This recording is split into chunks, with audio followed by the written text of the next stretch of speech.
Hi guys, usay maglibog na ko ng TikTok kung naa ba ni siya filter o wala. Ayan na. So, naano ko sa balay, naani na lang ako ang Dr. Althea 345.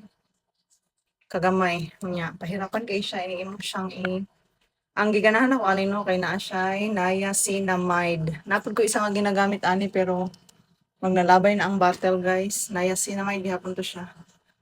So, imo na siyang i-apply ni mong sleep na ka. Actually, patulog na ko bisag 5:31. Char. Mag-rest ng goal, hinda-hinda. Tapos ako na siyang tanggalon akong mahiwagang sing-sing. Wala na ko siya ginakuan.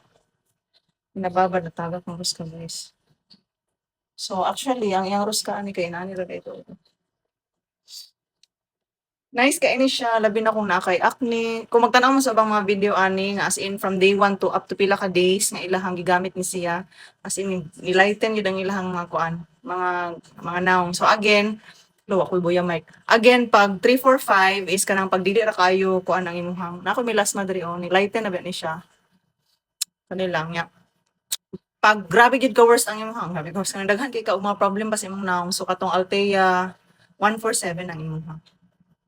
Nice man ni siya kaayo.